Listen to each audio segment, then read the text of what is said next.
jeunes, on était fous, à qui la faute, on n'était rien sans l'autre. On était simple, on était deux, on pensait. Non, on ne pouvait pas trouver là. Je sèche là. Un seul avenir, un seul chemin. Alors non seulement vous avez séché, mais les acheteurs aussi ont séché. Et personne, il a vendu Pas beaucoup acheté, album. Ouais, il en a vendu à sa famille. Sa maman, ouais. Un basketteur. Tony Tony P Tipeee Tony Parker. Ah oui, non, beaucoup plus doué sur les terrains quand même. Ah oui, incontestablement.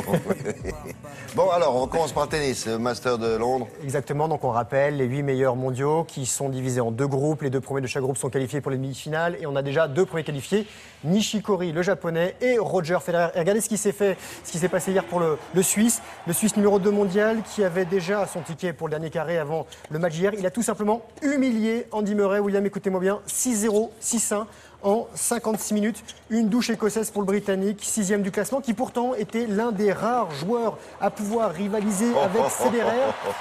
11 victoires et autant de défaites avant cette claque. Et Roger Federer, lui, se qualifie pour sa 12e demi-finale du Masters qu'il a remporté à 6 reprises déjà.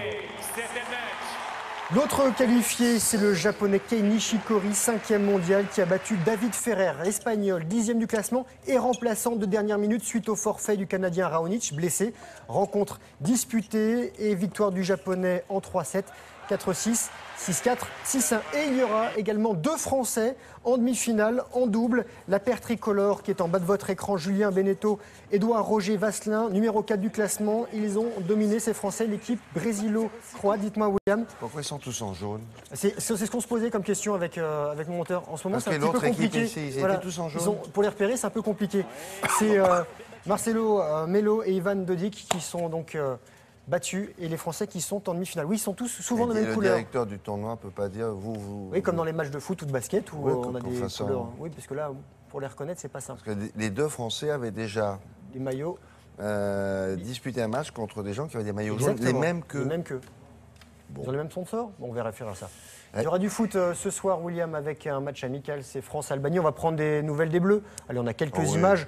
Voilà, des Bleus qui ont découvert leur nouveau jardin, le stade de la Route de Lorient à Rennes, qui affiche complet. Alors, la capacité de ce stade, c'est 29 000 places. C'est 3 fois moins que le Stade de France où ils jouent habituellement. Et l'équipe de France reste sur 4 matchs sans défaite. Ils sont 10e du classement, ces Français. L'Albanie, 48e. Et en 4 confrontations, la France est imposée 4 fois. Voilà, donc on verra le résultat ce soir. Un résultat, celui-là, avec un match entre l'équipe de France Espoir, les moins de 21 ans, qui sont allés concéder un match nul en Italie à La Spezia. La France, éliminée des barrages de l'Euro 2015, ouvre le score par Paul-Georges Entep, milieu de terrain de Rennes, et égalisation de Politano. Ça fait 1-1 à la sortie. Voilà.